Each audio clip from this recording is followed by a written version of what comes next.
Students, welcome to Geeta's biology. आणि आजच्या व्हिडिओमध्ये आपण एक नवीन टॉपिक चालू करणार आहे, तो म्हणजे कंट्रोल अँड कोऑर्डिनेशन, जो तुम्हाला बोर्डसाठी 12वी बोर्डसाठी, CETसाठी आणि नीटसाठी तिन्ही एक्झामसाठी इम्पॉर्टंट आहे. हा NCERTमध्ये 11वीला आहे, पण महाराष्ट्र बोर्डमध्ये हा 12वीला आहे.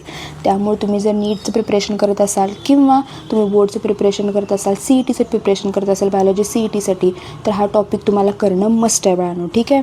आता नावातच माहिती आहे आपल्याला कंट्रोल म्हणजे काय? कंट्रोल करणारा. मग आता आपण आपलं बघतोय ना, आपल्या बॉडीमध्ये कंट्रोल कोण करतं? ब्रेन. आपण म्हणू शकतो की डायरेक्टली किंवा इनडायरेक्टली सगळ्या गोष्टी कंट्रोल शेवटी कोण करतं? ब्रेन करतं. आता आलं दुसरा वर्ड, कोऑर्डिनेशन. कोऑर्डिनेशन म्हणजे एकत्रितपणे आणणे. आता कोऑर्डिनेशन म्हणजे काय? तुमचं डायजेस्टिव्ह सिस्टीम एक गोष्ट करायला लागलं आहे, तुमचं रेस्पिरेटरी सिस्टीम एक गोष्ट करायला लागले, एक्सक्रिटरी सिस्टीम एक गोष्ट करायला लागले. आता तुम्ही बघत असला आपली बॉडी फक्त आहे, पण त्याच्यात भरपूर सिस्टीम चालू आहेत ना. आपली डायजेस्टिव्ह सिस्टीम पण आहे, आपली रेस्पिरेटरी सिस्टीम पण आहे, आपली एक्सक्रिटरी सिस्टीम पण आहे आणि आपली रिप्रोडक्टिव्ह सिस्टीमसुद्धा आहे. आता ह्या सिस्टीमचं कोऑर्डिनेशन करणं. ठीक आहे. कोऑर्डिनेशन करणं म्हणजे की ह्या सिस्टीमचा ह्या सिस्टीमवर काही काय म्हणू शकतो आपण, त्रास होणार नाही. फॉर एक्झाम्पल, तुम्ही आता 11वी 12वी कॉलेजमध्ये असाल किंवा अकॅडमीमध्ये असाल किंवा घरातूनच सेल्फ स्टडी वगैरे करत असाल, तुम्ही बघितलं किंवा तुम्ही शाळेत जरी बघायला गेलात तरी आपलं प्रत्येक टाईम टेबल असतो. म्हणजे आज आता ह्या शिक्षकांचा तुमचा तास आहे, मग पुढे ह्या शिक्षकांचा तास आहे, मग ह्या शिक्षकांचा तास आहे. आपण म्हणू शकतो की जितके आपल्याला सब्जेक्ट आहेत, मग ते मॅथ्स असेल, सायन्स असेल, आपण विज्ञान सायन्स वैज्ञानिकच असतं, आपण मॅथ्स असेल, सायन्स असेल, जॉग्राफी असेल, हिस्ट्री असेल, प्रत्येक तुम्ही जर बघायला गेला तर टाईम टेबल सेट केल्यामुळं प्रत्येक सब्जेक्टला तेवढा वेळ मिळतो. ह्याला आपण काय म्हणतो? कोऑर्डिनेशन करणं. एकत्रितपणे सगळ्यांना घेऊन येणं म्हणजे काय? कोऑर्डिनेशन. हे सगळं दोन्ही कोण करतं बाळांनो? हे दोन्ही करतं ब्रेन. त्यामुळे कंट्रोल अँड कोऑर्डिनेशन, एकतर कंट्रोल करणारी आणि एक म्हणजे कोऑर्डिनेट म्हणजे सगळ्यांना एकत्रितपणे घेऊन जाणारा. आता लोअर ॲनिमल्स म्हणजे छोट्या ॲनिमल्स म्हणजे जसं काय हायड्रा आणि प्लॅनेरिया. आता ह्या दोघांमध्ये आपल्याला माहिती आहे आपल्यासारखं नर्वस सिस्टीम नसणार आहे. आता आपण जे ह्युमन्स आहे, आपल्यात सगळ्यात वेल डेव्हलप नर्वस सिस्टीम आहे. पण तुम्ही जर ॲनिमल्स घेतला ते म्हणजे हायड्रा आणि प्लॅनेरिया, ह्यांच्यात फक्त आणि फक्त काय आहे? नर्वस सिस्टीम आहे. ह्यांच्यात एंडोक्राईन सिस्टीम नाही. ठीक आहे. हायर आणि कॉम्प्लेक्स ॲनिमल्स म्हणजे आपल्या ॲनिमल्स, आपल्यात काय आहे? एकतर इलेक्ट्रिकल जे कोण करतं? नर्वस सिस्टीम करतं, आणि एकतर केमिकल ते म्हणजे काय? Endocrine system. आता प्रत्येक गोष्ट ब्रेन स्वतः करू शकत नाही, म्हणून त्यानं काय केलं? हार्मोन्स तयार केलेत. प्रत्येक वेळेला आपल्या बॉडीमध्ये एक हार्मोन तयार होत असतो आणि त्या हार्मोनमुळे आपल्या बॉडीमध्ये चेंजेस येतात. जसं तुमची उंची वाढते, ती कशामुळं? ग्रोथ हार्मोनमुळं. ठीक आहे. आपल्या बॉडीमध्ये जे थायरॉईड सिक्रिएट होतं ते कशामुळं? थायरॉईड स्टिम्युलेटिंग हार्मोनमुळे. तर प्रत्येक गोष्ट ब्रेन करू शकत नाही ना, त्यामुळे त्यानं काय केलेलं असतं? माणसं लावलेली असतात. तसं आपल्यात पण असतं बघा, एक मोठा माणूस सगळी कामं करू शकत नाही, म्हणून त्यानं काय केलं असतात? माणसं लावलेली असतं की बाबा तू हा डिपार्टमेंट बघ, तू हे डिपार्टमेंट बघ, तू हे कर, तू हे कर. आणि त्यानंतरनं सगळ्यांचं काय होतं? कोऑर्डिनेशन होतं. तसंच आपल्या बॉडीमध्ये जे काही कंट्रोल करायचं असतं ते कोण करतं? ब्रेन करतं. तेच आपण म्हणतो इलेक्ट्रिकल गोष्टी करतात. पण कोऑर्डिनेशन कोण करतं? केमिकल कोऑर्डिनेशन म्हणजे आपले हार्मोन्स करतात.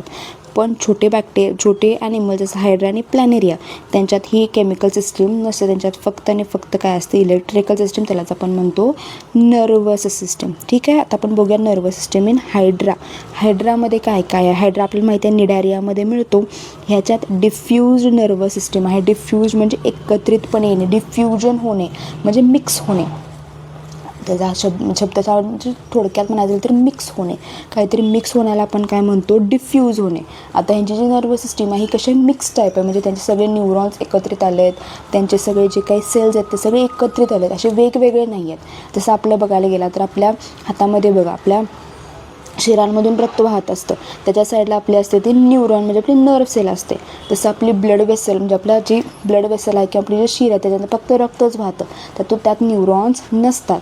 आपली जी नर्व आहे ज्याच्यातून आपले न्यूरॉन्स आहेत तिथं आपली ब्लड वेसल नसते. आपली सगळं वेगवेगळं आहे ना, एकमेकांमध्ये मिक्स नाही आहे. सगळ्या गोष्टी वेगवेगळ्या आहेत. किडनी एक वेगळ्या साईडला आहे, त्यानंतर लिव्हर एका साईडला, सगळं मिक्स होत नाहीत ऑर्गन्स. पण इथं काय आहे? सगळं मिक्स्ड आहे. म्हणून आपण त्याला काय म्हणतो? मोस्ट प्रिमिटिव्ह म्हणजे इथं पहिल्यांदा सापडलं. ठीक ठीक आहे. हा क्वेश्चन तुम्हाला बोर्डमध्ये किंवा CETमध्ये येऊ शकतो की which animal has the most primitive type of nervous system. Answer काय येणार? निडारी येणार, कारण ह्याच्यातच पहिल्यांदा आपल्याला नर्वस सिस्टीमचे अवशेष मिळाले होते. ह्याच्या आधीचे जे काही ॲनिमल्स आहेत, ह्याच्या आधी जे काही फायलम्स आहेत, त्यांच्यामध्ये आपल्याला कुठंही नर्वस सिस्टीम मिळालेली नव्हती बाळांनो. ठीक आहे.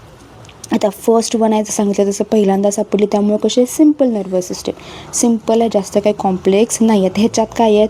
फक्त सेन्सरी आणि नर्व सेल आहेत. सेन्सरी म्हणजे काय? सेन्स घेऊन जाणारे. ठीक आहे. आता तुमचा समजा एका गरम भांड्यावर काय पडला आहे? हात पडला आहे तुमचा. समजा की गरम भांड्यावर तुमचा हात पडला आहे. आता ही सेन्स कोणतरी घेऊन जाणार?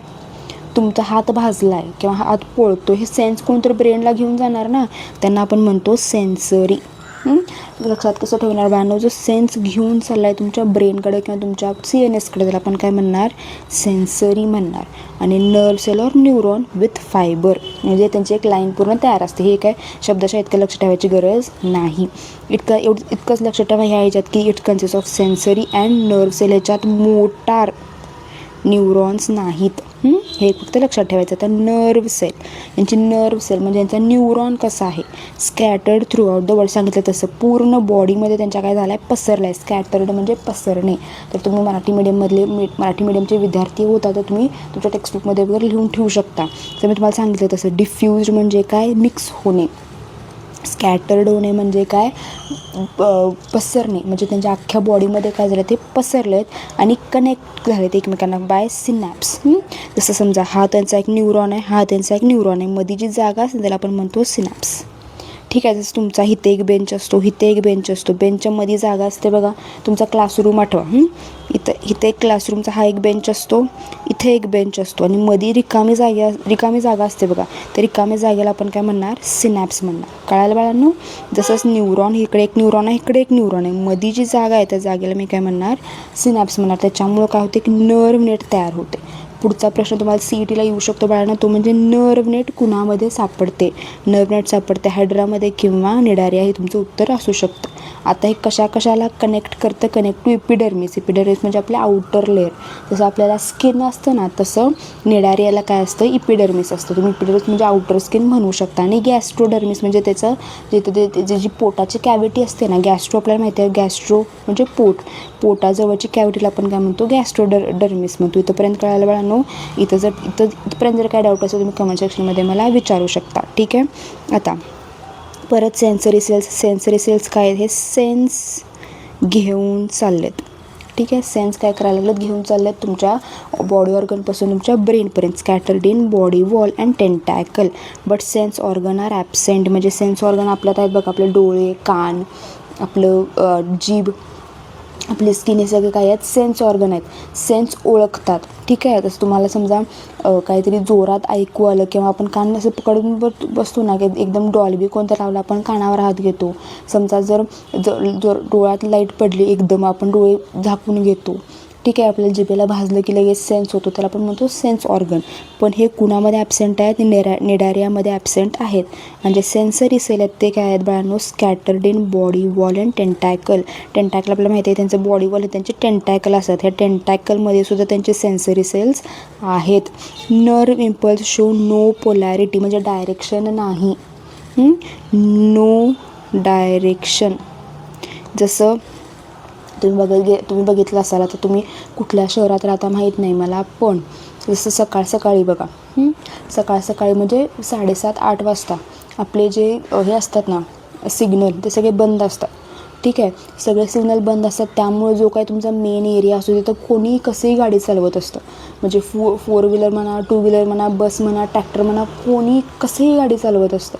त्याला काय डायरेक्शनच नसतो. म्हणजे पुढचा येणार आहे, मी जरा थांबतो, हे शब्दच नसतात आपल्या इथं. मला जायचं आहे, मला गडबड आहे. त्यामुळे तुम्ही बघू शकता 7:30, 8, 8:30 आता हे प्रत्येक म्हणजे तुमच्या शहरांवरून डिपेंड करतं. मुंबई पुण्याला वगैरे लवकर होत असेल, पण ज्या शहरात मी राहते त्या शहरात 7:30, 8, 9:30, 9:30, 10ला वगैरे सिग्नल सुरू होतो. मग तोपर्यंत कसं असतं, जो फास्ट चालला आहे फक्त तोच जात असतो, आजूबाजूचं डायरेक्शन नसतं. आपण म्हणजे डायरेक्ट विदाऊट डायरेक्शन, जे जागा मिळाले की घुसवायचं.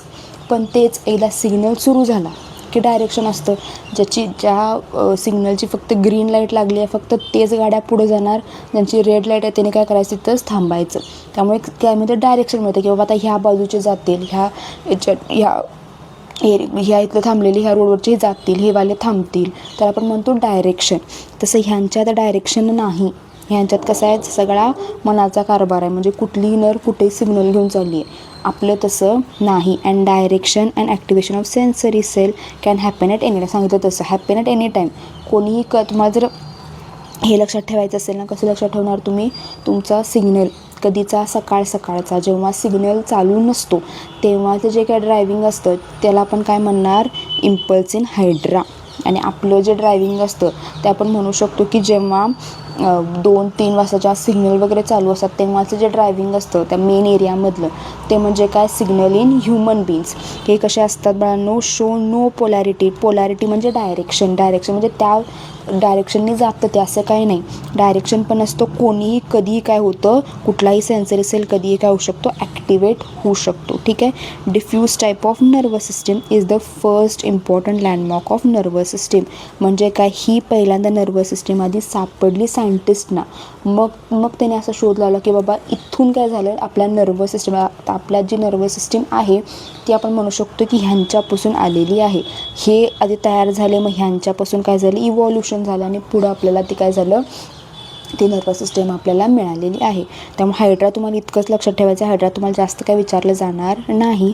आणि दुसरा आपला ऑर्गॅनिझम तो म्हणजे प्लॅनेरिया. प्लॅनेरिया हा काय, फ्लॅट वर्म आहे. कुठला फायलममध्ये असतो तो, प्लॅटीहेल्मिंथसमध्ये असतो. ठीक आहे. ह्याच्यामध्ये आपल्याला काय दिसलं, most primitive animal with CNS. CNS म्हणजे काय, सेंट्रल नर्वस सिस्टीम. आता हे काय आहे, कसं आहे, आपण पुढं बघणार आहे बाळांनो. फक्त तुम्ही इतकं लक्षात ठेवा की most primitive animal with CNS. इथं CNS नव्हतं. CNS म्हणजे काय, कंट्रोल. सांगितलं तसं सेंट्रल नर्वस सिस्टीम हा काय करणार आहे, कंट्रोल करणार. कंट्रोल करणार. इथं कंट्रोल करणारा कोणी नाहीच आहे. जर ह्याच्यावर सिग्नलवर जर ट्रॅफिक पोलीस नसेल किंवा जर ते जे सिग्नल आहे ते बंद पडलं असेल तर कोणी कुठल्याही दिशेने जाईल, त्यांना कंट्रोल करणारं कोण नाहीच आहे तिथं. तसं असतं कुठं, ह्या हायड्रामध्ये. प्लॅनेरियामध्ये काय झालं आहे, कंट्रोल करणारा माणूस आला आहे आता, तो म्हणजे CNS. जसा तिथं ट्रॅफिक पोलीस आहे तो ज्या ट्रॅफिकला सांगेल किंवा तू जा आता, त्याच ट्रॅफिकने जायचं, बाकीच्याने तिथं थांबायचं. ठीक आहे. It is located at ventral side of the body. Ventral म्हणजे पुढचं. तुम्हाला हे शब्द तर नवीन असले तर लक्षात ठेवून घ्या. वेंट्रल म्हणजे पुढचं आणि डॉर्सल म्हणजे मागे. डॉर्सल म्हणजे मागे, वेंट्रल म्हणजे पुढे. आता ह्यांचा CNS कुठं आहे, वेंट्रल साईडला. म्हणजे आपलं जसं तोंड आहे आपलं हे वेंट्रल साईड आहे, आपली जी पाठ आहे ती आपली डॉर्सल साईड आहे. तसं प्लॅनेरियाचा ब्रेन कुठं असतो, वेंट्रल साईडला, त्या तोंडाजवळ असतो. तर तुम्ही CNS म्हणजे आपल्यासारखा ब्रेन नसतो पण मास ऑफ सेरेब्रल गँग्लियॉन.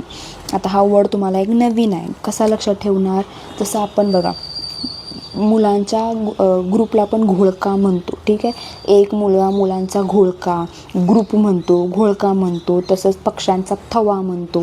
ठीक आहे की नाही.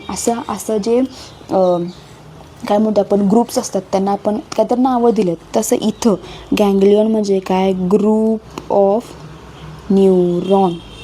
आता न्यूरॉन काय आहे, जर तुम्हाला 8वी 9वी 10वीत झाला असेल, लक्षात असेल तर चांगली गोष्ट आहे. जर लक्षात नसेल तर आपण पुढं बघणार असेल, त्यामुळे टेन्शन घ्यायची गरज नाही. जर नवीन शब्द जर वाटत असले तर थोडा वेळ थांबा, आपण पुढे ते सगळं कवर करणार आहे. ठीक आहे. गँग्लियॉन फक्त इतकं लक्षात ठेवा, गँग्लियॉन कशाला म्हणाल बाळांनो तुम्ही, ग्रुपला. कोणाच्या ग्रुपला, आपण काय शिकतोय, न्यूरॉनबद्दल शिकतोय, मग आपण न्यूरॉनच्या ग्रुपला काय म्हणणार, गँग्लियॉन म्हणणार. G for ganglion, G for group. Ganglion दिसला की म्हणायचं की तो ग्रुप आहे. कशाचा ग्रुप आहे, न्यूरॉनचा ग्रुप आहे. ते पण कशाचं, इन्व्हर्टेड U शेप. तुमच्या पुस्तकात ती डायग्राम आहे का बघा, इथे मी डायग्राम टाकायची विसरलेली आहे. तुमच्या पुस्तकात ते डायग्राम असेल बघा, असं काहीतरी दिलेलं असते ते, आणि असे U शेप दाखवलेले असतात, आहेत का. हे U शेप म्हणजे काय, तुमचं गँग्लियॉन. म्हणजे इथं काय म्हणू शकतो आपण, ग्रुप आहे कशाचा, तुमच्या न्यूरॉनचा. कळालं वेळांनो. त्याला आपण काय म्हणू शकतो, group of neuron at anterior of head region. जो आपला जो डोक्याचं रिजन आहे त्याला आपण अँटेरियर म्हणतो.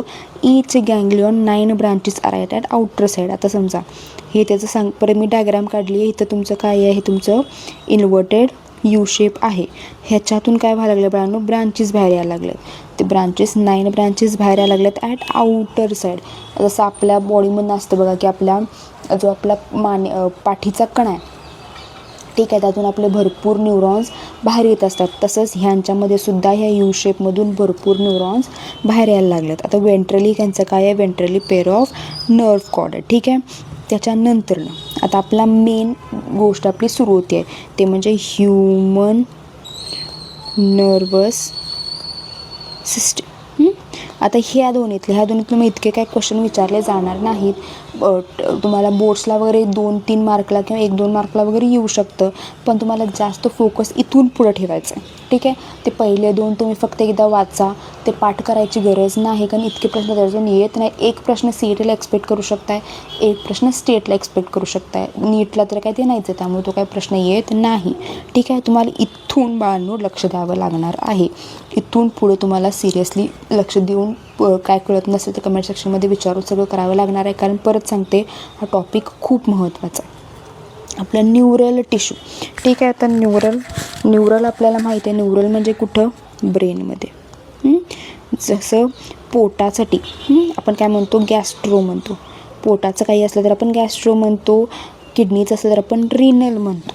तसंच ब्रेनचं जर काय असेल तर आपण काय म्हणणार, न्यूरल. आणि टिश्यू तुम्ही ऐकलंच असणार. टिश्यू म्हणजे काय, group of cell performing same function. आता हे तुम्हाला कळलं नसेल, ज्यांना कळालं त्यांना चांगली गोष्ट, ज्यांना कळालेलं नाही त्यांना सांगते. ठीक आहे. आता तुमच्या क्लासमध्ये PCB शिकणारे पण आहेत, PCMB शिकणारे पण आहेत, PCM शिकणारे पण आहेत. ह्याच्यात PCMमध्ये सुद्धा IT ठेवलेले पण असतील, ह्याच्यात इलेक्ट्रॉनिक्स ठेवलेले पण असतील, ह्याच्यात लँग्वेज ठेवलेले सुद्धा असू शकतात. त्यात तुम्ही सगळ्यांना तुम्ही टिश्यू म्हणणार का, नाही. तुम्ही फक्त PCB वाल्यांना टिश्यू म्हणणार का, कारण तुम्ही सगळेच काय करताय, एकच विषय शिकताय. तुमच्या सगळ्यांमध्ये विषय काय आहेत, कॉमन आहे. तुम्ही सगळे फिजिक्स पण शिकताय, तुम्ही सगळे केमिस्ट्री पण शिकताय, तुम्ही सगळे बायोलॉजी पण शिकताय. त्यात समजा तुमचं मराठी हिंदी काहीतरी असेल, लँग्वेज पण तुम्ही एकत्रितपणे शिकताय. आता तुम्ही PCM आणि PCB हे सगळे काय होतात, टिश्यू होत नाहीत का, कारण PCMवाले मॅथ्स शिकतायत, तुम्ही काय शिकायला लागला, बायोलॉजी शिकायला, त्यामुळे तुम्ही टिश्यू होणार नाही. तसंच तुम्ही टिश्यू कुणाला म्हणणार, group of cell performing same function. जसं आपण सेल कुणाचे घेतले, पोटामधले घेतले आणि आपण घेतले लिव्हरमधले, त्यांना मी एकत्रित केलं, त्यांचा ग्रुप तयार केला, ते टिश्यू होणार नाहीत, कारण पोटाच्या सेल्सचं काम काय आहे, जेवण पचवणं. लिव्हरच्या सेल्सचं काम काय आहे, न्यूट्रियंट्स साठवून ठेवणं किंवा डिटॉक्सिफिकेशन करणं. दोघांचे कामं वेगवेगळे. तसं तुमचा एम आय नीट, तुमचा एम आय PCB आपण CET म्हणू शकतो. ज्याने PCM ठेवले त्याचा एम काय आहे, त्याचा एम आहे JEE करणं, इंजिनिअरिंग करणं किंवा जे काय त्यांचं असेल ते. तुमचा एम वेगवेगळा, त्यामुळे तुम्ही टिश्यू म्हणू शकत नाही. आता आपण टिश्यूचा अर्थ कळाला, न्यूरलचा अर्थ कळाला, पण आता पुढे जाऊयात. न्यूरल टिश्यू म्हणजे आपल्या ब्रेनमध्ये 2 प्रकारचे टिश्यू आहेत. एक तर न्यूरॉन, त्याला आपण म्हणतो नर्व सेल, आणि एक तर न्यूरोगिलिया किंवा गिलियल सेल्स. हे 2 लक्षात ठेवायचे. एक आहे ते न्यूरॉन, एक आहे ते न्यूरोगिलियल. आता हे जे न्यूरॉन्स आहेत, जसं मी तुम्हाला सांगितलं तसं प्रत्येक ग्रुपला आपण नाव वेगवेगळं देतो. जसं मुलांचा ग्रुप, मुलांचा घोळका, पक्ष्यांचा थवा, नावं वेगवेगळे आहेत तेच ना. ग्रुप करून कोणतर थांबले, ग्रुप करून पक्षी थांबलेत, ग्रुप करून लोक थांबलेत, ग्रुप करून प्राणी थांबलेत, पण आपण नाव वेगवेगळी देतो त्या ग्रुप्सना. एकाला आपण थवा म्हणतो, एकाला आपण घोळका म्हणतो. तसंच जर तुमचा न्यूरॉन्स, आता इथं 2 वर्ड आहेत, एक तर CNS आणि एक CNS नाही. त्या CNSमध्ये काय काय तर वगैरे मी तुम्हाला पुढे सांगणार आहे. फक्त इतकं लक्षात ठेवा की CNSमध्ये जर असेल म्हणजे काय, ब्रेन आणि स्पायनल कॉर्ड, ब्रेन आणि स्पायनल कॉर्ड ह्याच्यामध्ये जर घोळका होत असेल तर मी काय म्हणणार, ट्रॅक म्हणणार. त्यांच्या बाहेर म्हणजे ब्रेन आणि स्पायनल कॉर्डच्या बाहेर जर न्यूरॉन्सचा घोळका होत असेल त्यांना मी काय म्हणणार, नर्व म्हणणार. हे 2 लक्षात ठेवा. ह्याच्यात खूप खूप खूप कन्फ्युजन होतं. तुम्हाला काय लक्षात ठेवायचं आहे, जर ब्रेनमध्ये आणि स्पायनल कॉर्डमध्ये जर न्यूरॉन्सचा घोळका होत असेल मी काय म्हणणार, ट्रॅक म्हणणार. जर ब्रेन आणि स्पायनल कॉर्डच्या बाहेर जर न्यूरॉनचा घोळका होत असेल तर त्याला मी काय म्हणणार, नर्व म्हणणार. हे 2 लक्षात ठेवायचं आहे. कळालं. त्यानंतर आता पहिला आलं आपलं न्यूरॉन. न्यूरॉन जो आपला ब्रेनचा काय म्हणू शकतो आपण, structural and functional unit of brain येणार. सॉरी तुम्ही न्यूरॉनच लिहिले, परत इथं ब्रेन येणार. एकच मिनिट.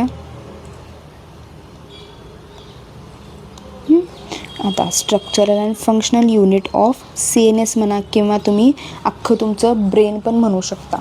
आपल्या पूर्ण ब्रेनमध्ये जो स्ट्रक्चरल अँड फंक्शनल युनिट आहे त्याला आपण काय म्हणतो, न्यूरॉन म्हणतो.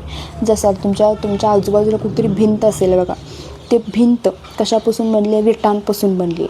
त्यातली प्रत्येक भिंत आपण काय म्हणू शकतो, विटांपासून बनलेली आहे. तसं त्या भिंतींमध्ये विटा आहेत, तसंच आपल्या ब्रेनमधले काय आहे, न्यूरॉन्स आहेत.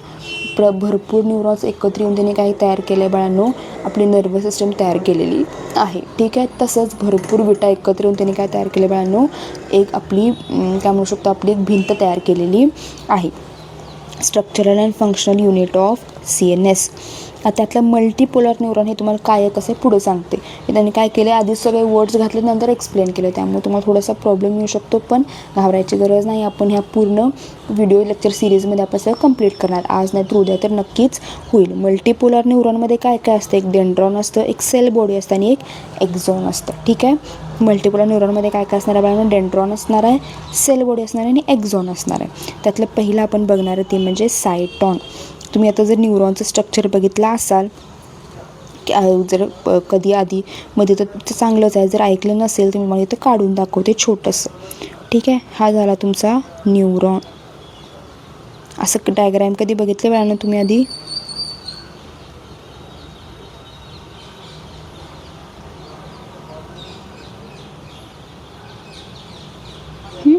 ह्याला आपण काय म्हणणार बाळांनो, ह्याला आपण म्हणणार डेंड्रॉन. ह्याला आपण काय म्हणणार, सायटॉन. आणि ह्याला आपण काय म्हणणार, एक्झॉन. लक्षात राहत नसेल तर ACD, वरून खाली यायचं असेल तर DCA. DCA, आधी D येणार, मग C येणार, मग A येणार. तुमची जी काही इंग्लिशची आपली जी बाराखडी असते ती आपण कसं लक्षात ठेवणार, आधी D उलटं आपण म्हणतो ना, आधी A येतं, मग C येतं, मग D येतं. पण आपल्याला काय जायचं आहे, वरून खाली यायचं आहे. आपण काय लक्षात ठेवणार, आधी D येणार, मग C येणार, मग A येणार. DCA हे तुम्हाला लक्षात ठेवायचं आहे. त्यातलं आपण मधलं बघतोय आता हे सायटॉन. हा सगळा रिजन आपण काय म्हणू शकतो, सायटॉनचा आहे. सायटॉन कसं आहे, सेंट्रल न्यूक्लियस आहे याच्यात. हा न्यूक्लियस दिसतोय काय, आपण म्हणतो न्यूक्लियस विथ न्यूक्लिओलस अँड न्यूक्रोप्लाझम. ठीक आहे. हे सगळं जे मधी जे जागा आहे त्याला आपण काय म्हणणार, न्यूरोप्लाझम. आणि विथ न्यूक्लियस, हा मधला न्यूक्लियस आहे, याच्या आजूबाजूला काय आहे, न्यूरोप्लाझम आहे. आता ह्या न्यूरोप्लाझममध्येच काय आहेत बाळांनो, निझल्स ग्रॅन्युल आहेत. ठीक आहे.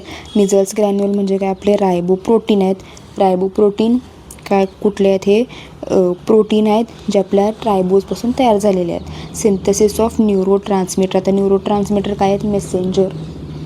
ठीक आहे. मेसेंजर तुम्हाला सगळ्यात महत्त्वाचं उदाहरण तुमच्या ह्याच्यात असलेलं, तुमच्या फोनमध्ये जर समजा नेट नाही आहे, तुमच्या फोनमध्ये जर समजा नेट नाही आहे, परत सांगते मी, नेट नाही आहे, इंटरनेटची कुठं सोय नाही आहे, वायफायसुद्धा नाही आहे, तुम्ही इंस्टाग्रामला पाठवलेला मेसेज किंवा तुम्ही व्हॉट्सअपला पाठवलेला मेसेज जाणार नाही की नाही, कारण तुमचं नेट संपले. मेसेंजर म्हणू शकतो की मेसेंजर. व्हॉट्सअप हा कसा आहे, मेसेंजर आहे, पण त्याला पण काय लागतं बाळांनो, त्याला नेट लागतं. तसंच हा तुमचा जो न्यूरो ट्रान्समीटर आहे, हा काय आहे, मेसेंजर.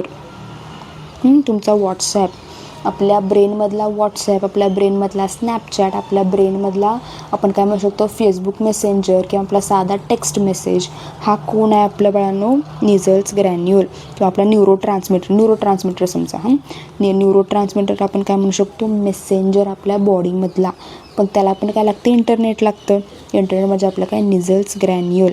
हे काय करतात, सिंथेसिस करतात न्यूरो ट्रान्समीटरचं, म्हणजेच मेसेजचं. ठीक आहे. आपलं मेसेज कोण तयार करते, न्यूरो ट्रान्समीटर.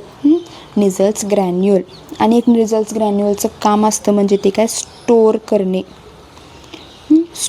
इन्फॉर्मेशन स्टोअर करून ठेवणे. मग तुम्ही बघितलं असाल की तुम्हाला अर्ध्या तासानं, आता मला तर अर्धा तास पाऊण तास तुम्हाला लेक्चर दिलं मी, तुम्ही कंटाळता.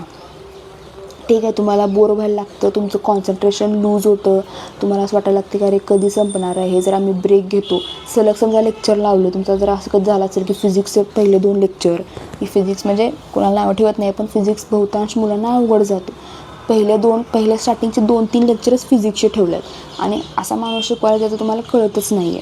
त्याच्यानंतर पुढचे केमिस्ट्री आणि मग बायोलॉजी किंवा मॅथ्स ठेवलं आहे. तुम्हाला म्हणजे तुमचं कॉन्सन्ट्रेशन सगळं डगमगतं, तुम्हाला कळत नाही, तुमचं कॉन्सन्ट्रेशन लूज व्हायले. म्हणजे काय, तुमचे निझल्स ग्रॅन्युअल जे तुमचा इन्फॉर्मेशन स्टोअर करून ठेवणार होते ते काय व्हायला लागले आहेत बाळांनो, डिप्लीट झालेत.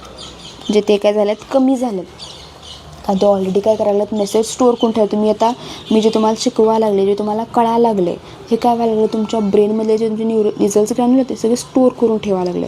तुम्ही ऐकताय, तुम्हाला समजतंय, तुम्ही ते आठवताय. तर तुम्हाला समजा ब्रेन याच्यात एक्झाममध्ये समजा हा प्रश्न आला निझल्स ग्रॅन्युअल, तुम्हाला लगेच हे व्हिडिओ आठवेल. अरे बाबा हां, त्या व्हिडिओमध्ये मी बघितलं होतं, मी लगेच लिहिताय.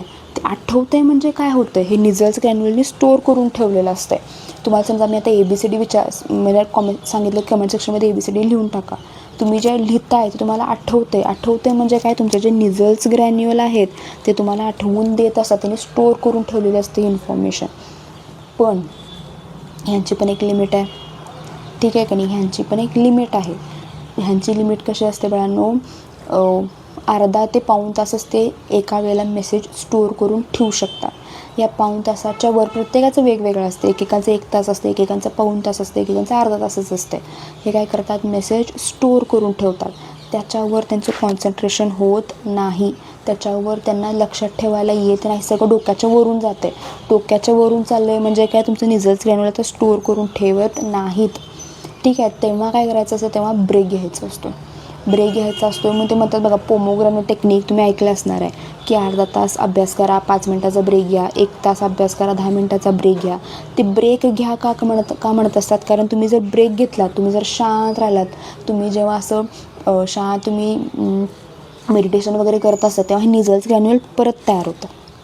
म्हणून बघा, सकाळी मेडिटेशन करा, सकाळी योगा करा, सकाळी असं छान गार वाऱ्यात जावा, छान असं तुमच्या लॉनवर वगैरे म्हणजे निसर्गाच्या सानिध्यात जावा. कारण निसर्गाच्या सानिध्यात तुम्ही जितकं जाल, जितकं तुम्ही योगा प्राणायाम वगैरे कराल किंवा तुम्ही जितकं मेडिटेशन कराल, तितकं तुमचे निझल्स ग्रॅन्युअल जास्त तयार होतात, जास्त तुम्ही रिटेन करू शकता. तुम्हाला कमी कंटाळ येतो. तुम्हाला कंटाळ कधी यायला चालू होतो बाळांनो, तेव्हा निझल्स ग्रॅन्युअल कमी तयार व्हायला चालू होतात, तेव्हा जेव्हा ते एक्झॉस्ट होतात, त्यांचं सगळं काम संपतं आहे. ठीक आहे. त्यामुळे निझल्स ग्रॅन्युअल एक काय करतात, सिंथेसिस ऑफ न्यूरोट्रान्समीटर, म्हणजे तुमचा जो मेसेज आहे तुमच्या बॉडी ऑर्गनचा तुमच्या ब्रेनपर्यंत, तुमच्या बॉडी ऑर्गनपर्यंत. शिपाई मामा असतात बघा, प्रिन्सिपलचा मेसेज घेऊन सगळ्या क्लासमध्ये फिरणारे, ते म्हणजे न्यूरोट्रान्समीटर. प्रिन्सिपल म्हणजे कोण, आपला ब्रेन. त्यांना समजा एक मेसेज, प्रिन्सिपल सरांनी एक मेसेज पाठवलं की उद्या सुट्टी आहे किंवा पुढच्या आठवड्यात परीक्षा आहे. हे जे मेसेजेस आहेत हे तुमच्या क्लासपर्यंत येऊन पोचतात. कोण आणून देते, शिपाई मामा. शाळेतला आठवा, ते तुमच्या निझल्स जर आठवायला लावा. शाळेतलं ते जे यायचं बघा, ते वही, छोटी वही आली, नोटीसशी आपल्याला आनंद व्हायचा की उद्या सुट्टीचं आहे वाटतं, ते शिपाई मामा म्हणजे कोण, न्यूरोट्रान्समीटर. ठीक आहे.